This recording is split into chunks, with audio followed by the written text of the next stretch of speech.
So it's complicated. I never know how to describe my job. So I have a small chocolate business based in New Paltz, where we make ethical vegan chocolates and we ship all around the country. We have a retail shop that is not open right now because we're renovating. And we have a shop in New York City that I share with a friend of mine who makes French macarons, also all vegan and baked goods. So we have that shop called Confectionery. And then I have a cafe in New Paltz also called Commissary. So I kind of have these three businesses, and it's a lot. It's a lot. It's a lot. Yeah. And you're the one who started all of them. I mean, you said that you co-own that shop in. Yeah. I mean, the chocolate business is called Lagusta Yearwood. I've just kind of evolved into that since like 2003. I've been making chocolates and selling them. And then the cafe I opened with a co-owner and he left, I guess in 2018. So now I've been running it myself and and then I co-own the other business. So, but it doesn't feel like it's just me because I have like a really amazing crew. And I, like started out, I don't know, I just wanted to work for myself and make food. And that's really not a sustainable path kind of because the profit margins are so low on like what one person can make and sell. So I kind of started making my peace with having people working with me. And now it's really beautiful. It's really been a great, I don't know, experience for me as like an introvert and someone who just wanted to work alone. It's been a lot of self-growth to be a boss. And now I have like between 30 and like 35 or 40 employees, depending on how busy it is. And it's really great. I feel like more and more of my job is just like empowering other people and seeing what they can bring to the businesses and how we can grow together with different skills, like much more skills than, I would ever have alone. So I'm enjoying that actually. That's amazing. That's amazing. I think you've kind of gone against the general trend of, get big or get out or, like small business, like everything is stacked against small businesses, So, so in today's conversation, I kind of want to focus on where things are right now. And you have a lot to offer because you have a shop in a small town, New Paltz, and also in Manhattan, and you have employees. So how are all these different aspects of your business affected by the pandemic and the current everything? Like the economy. The current everything. Yeah.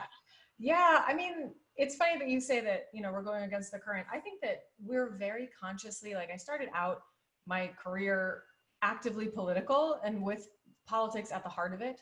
So I think because of that, everything has been kind of backwards. Like honestly, it's in the past couple of years that I started thinking of like, how can we make more profit? And that's really just because I want to pay my employees better and I want to pay myself better, but I really want to provide good jobs in my town and in Manhattan. And, so I think like we consciously think about how we're going to grow and we're very transparent and we're very open. And I think because of that, that has actually helped us a lot with the pandemic because we have very, very loyal customers and I'm very grateful to our customers. I mean, I have people who've literally been buying chocolates from me and like buying food that I've made for like 18 years now. And I've watched their children grow and, it's really also in our community, it's such a small town. So, I think that people were really there for us and we really worked hard. There's been so many wild cycles of it and I'm just waiting to see what the next phase is going to be. But for us, the spring, because we ship a lot of chocolates and everyone was just sitting at home ordering things on the internet, we had our busiest like Easter Passover season ever, but we were working socially distanced where our crew basically just started working around the clock to keep up with orders. And I don't usually like make chocolates. I like had jumped in, not too much, but a little bit more than I have been on production and shipping things. And we all just kind of like made it happen working in like 2-person shifts. And now we've kind of come together in like a 8-person germ pod. But yeah, that was a big challenge and everyone just worked really long hours to make it work.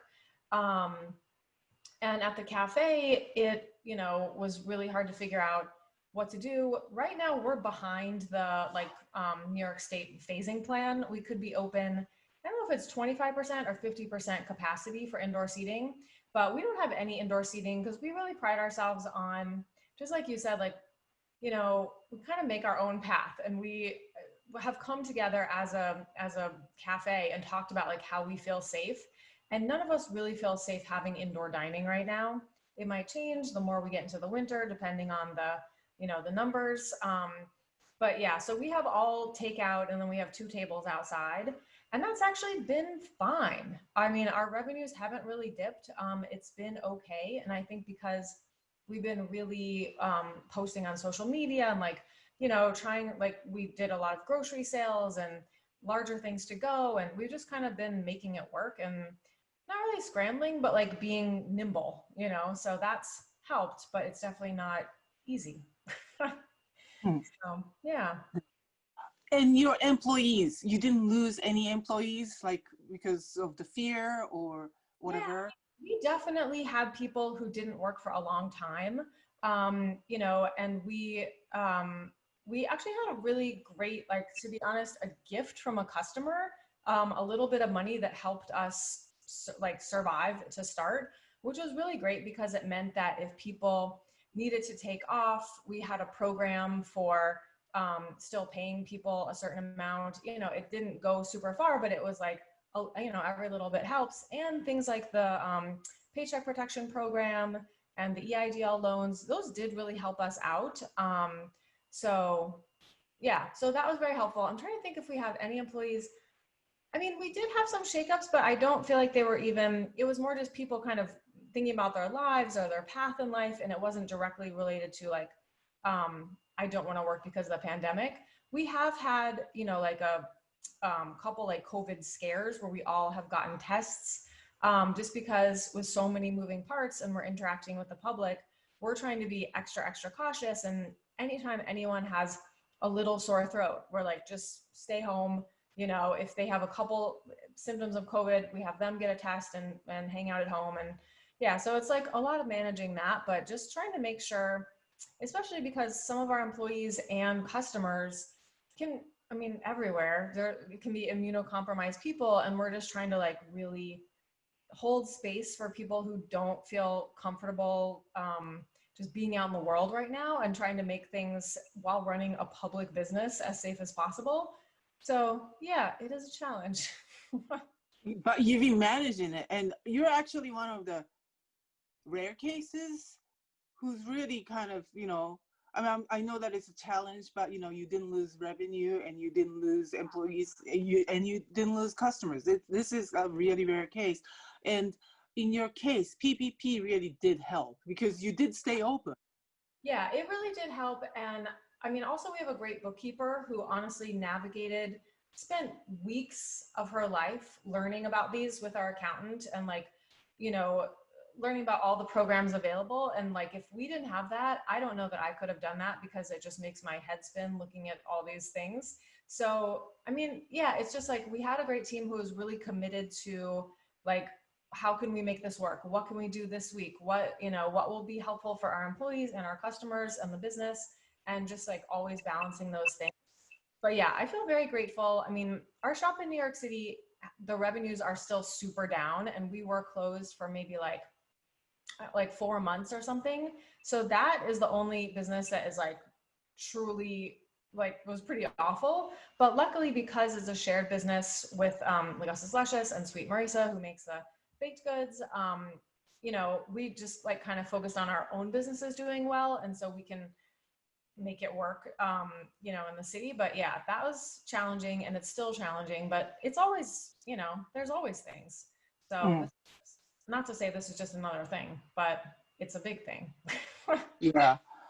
One more question related to the cash assistance. So some restaurant owners express that the enhanced unemployment kind of worked against them, because those who were coming to work were like, well, I could stay home and get $600 extra weekly Yeah. payment, you know. So how how was that in your situation? That's a very good point. That was awful in my situation. And I felt terrible that basically my employees were coming to work and so many of them could be making more on unemployment. And I was, it's just a really hard situation. And I think just I was constantly trying to do any kind of bonuses, any kind of like, let's have a nice meal, like, any kind of little treats to make it work. Yeah, it was extremely frustrating, and I'm very happy that those programs exist, but I can't say that they aren't harmful for small business. I mean, overall, I know it's good for our country and people who, thank God, I think we should still have that money, but I do think there should be some assistance for people, essential workers, like all of my businesses were classified as essential and I had to keep them open in order for them to survive. And yeah, it's very hard to be like, hey, can you still come into work? And because of that, honestly, like we got a lot more not aggressive, but like because it's just a simple thing, like we don't have people touching our iPad at the cafe. So people used to pick out the tip that they would tip. And when this started, I was like, let's just ask each person how much they want to tip, which seems so aggressive, but I'm like, we're here wearing masks for 8 hours a day, like you can't hear anything, you're screaming because you have a screen and a mask and all these things. Like the job is much harder. So I think, asking the community to kind of chip in a little bit in the form of tips, I have no shame about that, So, and actually it's funny, I know that you're all about universal basic income, and that's kind of how I think about that, is like, we all need to chip into this pool to help everyone out. And I think it's so annoying to me with the food service world that it's so hard to provide a living wage for people, and you really can't do it without having tips, which is just makes me absolutely crazy. It's totally such not a good model, but people are not going to pay, $5 for a cup of coffee. So I just depend on tips to make sure that my employees have like somewhat of a living wage. And, especially for us, because we try to use local produce and organic things and all this. And so our costs are already high. So capitalism is messed up, is my point.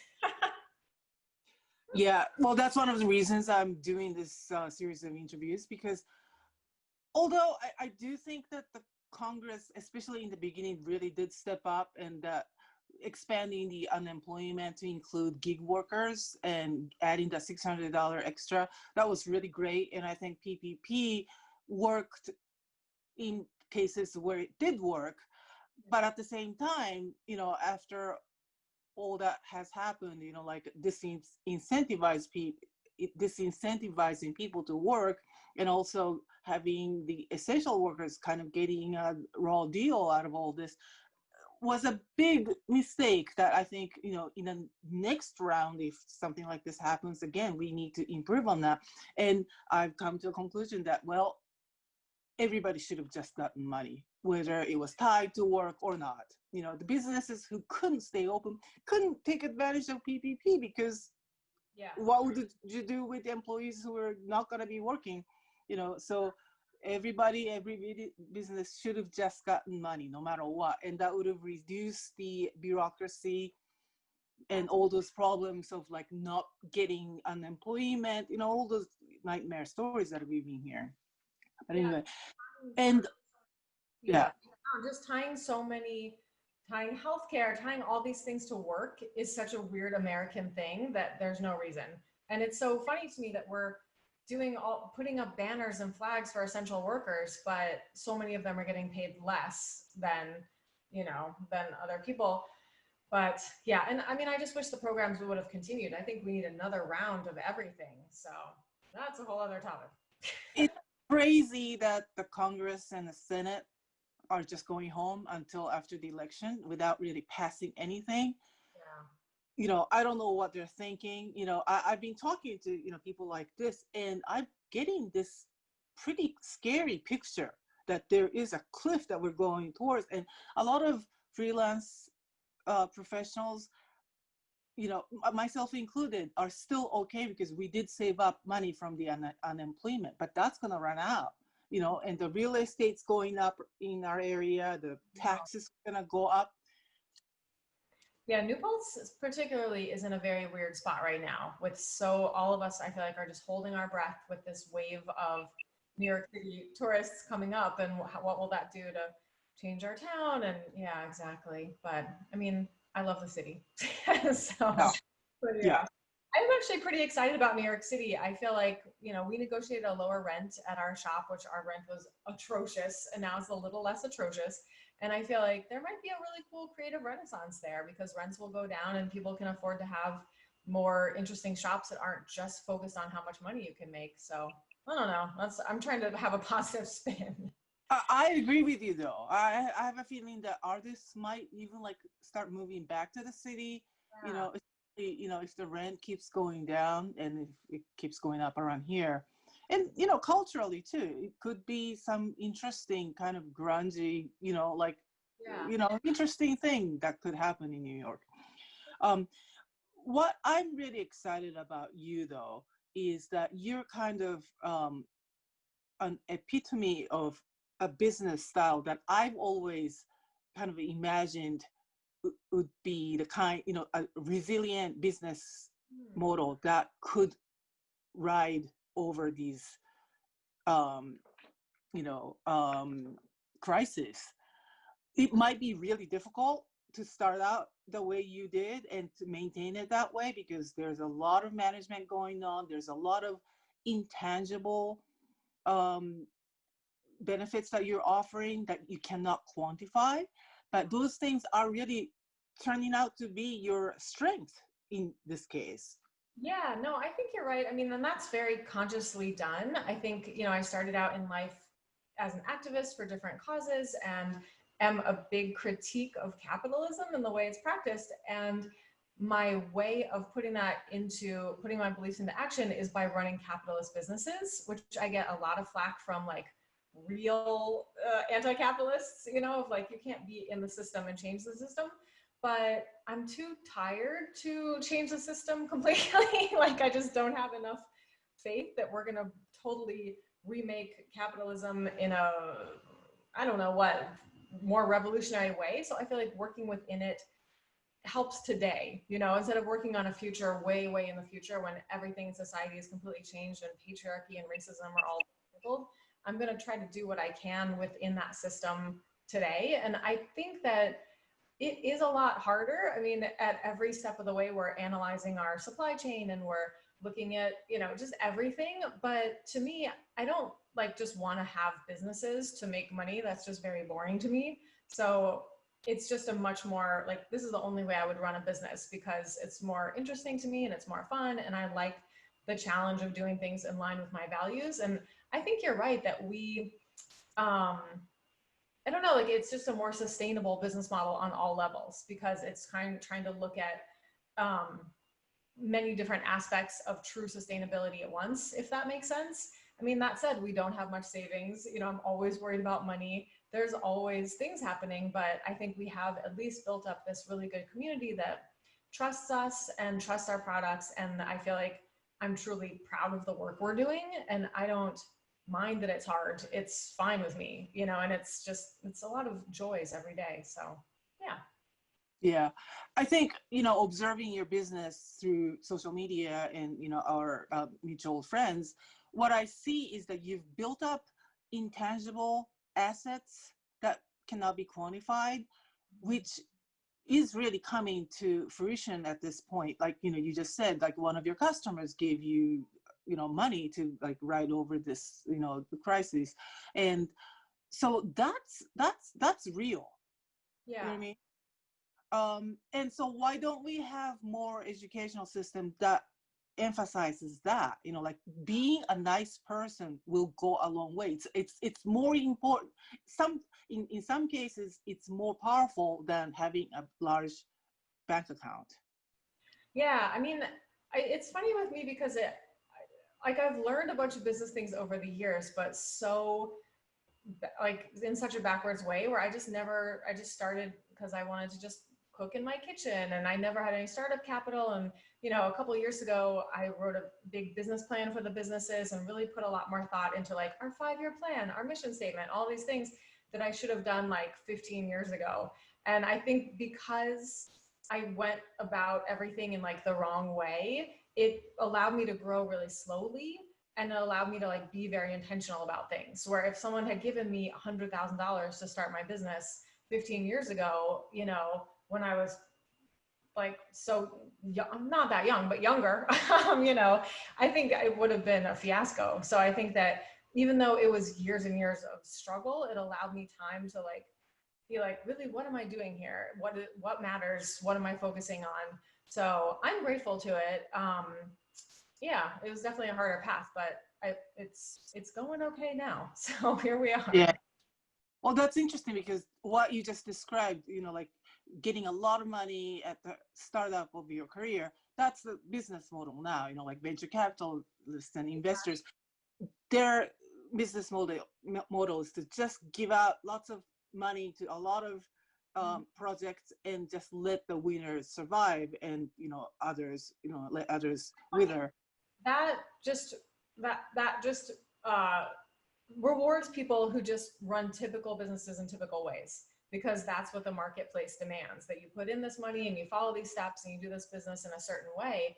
And there's so many other ways to run a business, but I think unless you are forced to think about those ways because you don't have the capital, or whatever reason, because you're a person of color, because you've been ousted from systems of power, um, like you see why we keep seeing the same kind of business and business as usual because of systems like that. So yeah, I've very consciously never taken on any investors and never, had like shares in the business or anything. It's just my business. And we talk about that a lot actually in trainings for new employees, is like, I know that this is what I say to new employees, like, I know that to you this job seems really real because we have like paperwork and it's on the books, but to me we're just making it up every day as we go along. Like, we're just kind of figuring this out.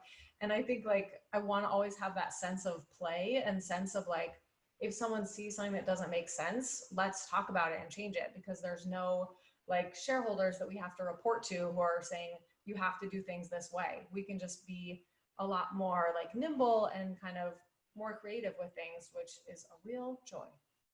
Yeah, and being nimble and flexible right now is a huge asset. Exactly. Yeah. And I saw other businesses that I know that just like, couldn't change for whatever reason. I'm not blaming them in any way, but it's just for us, like at the cafe, we shut down and we're like, okay, let's sell grocery items. Let's pack things up in bigger containers to go. And no one was like, that's not what we do. Everyone was like, cool, let's work on it. And just having that crew that's open to like, what works now, and like constantly discuss that is really useful and great. So yeah. Hmm. So what I'm hearing from you is this almost like anti-business model, because the fact that you didn't have capital, the fact that you didn't have a big backing, the fact that you didn't have traditional, business model that would have worked for you, and you're part of the women, Yeah. somewhat more marginalized, portion of population within the business industry. So all of those, you took those shortcomings in the traditional setup into what works for you, Yeah. that to your strength. So that means that people of color and other marginalized portion of our population could see it the same way.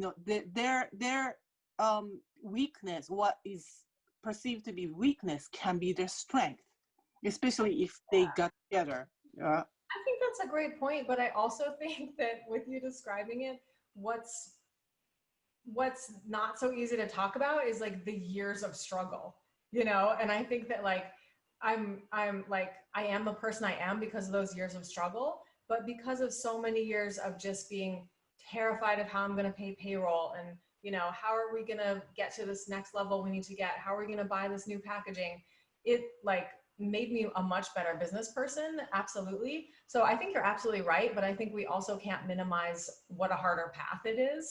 And I think long term, it is a more sustainable path and it's a better path, because if someone just gave me all the money, I wouldn't truly know. Like, I pride myself now, I think about this all the time. Like, could I jump into any job at any business and still do them? And I never want to get to the point where I can't, you know, and like some jobs would be easy for me and some would be hard. But, you know, if I had startup capital and just was like a CEO from day one or something, I don't know that I would do that. And I think that would be very detrimental to the businesses. So yeah, I think you're absolutely right, but it's just hard. Mm. Okay, so would something like universal basic income make it easier for you and your employee, or no? Yeah, I mean, absolutely. I mean, I think that the problem that I constantly see, I mean, we all feel this kind of like, honestly, like boot on the neck of capitalism of just making our basic needs met to meet, you know? And for me, I employ a lot of young people and it's there's no way I can cover health insurance for my crew. I've looked at it from every single angle with multiple insurance agents and people who work for the marketplace and accountants, and it would cost me something like $700 a month per employee. You know, so things like that would just be a lot easier. And I do have employees who work like until they're 27, I think it is, when you're off your parents' health insurance, and then are like, okay, I need to go find a job in an office so I can have health insurance.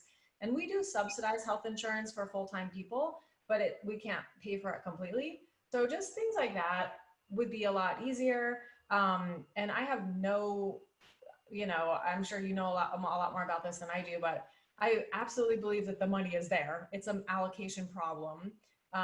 So yeah, absolutely. I think just it's proven over and over again that literally giving people money helps everything. So yeah, totally. I would feel so great if I knew that my employees were getting, you know, $1,000 more a month. And I think just everything would be so much easier. So Mm. yeah, without a doubt. Yeah. Well, I do believe that we have to have universal health care. Yeah. Universal healthcare and UBI would really, really stabilize our economy, and it'll just take a lot of stress off people, and it'll be just good all around. But at the same time, there are a lot of different ways of paying, funding universal basic income. The way that Andrew Yang was proposing was by installing value-added tax, which would add, 10% on top of your Yeah. products.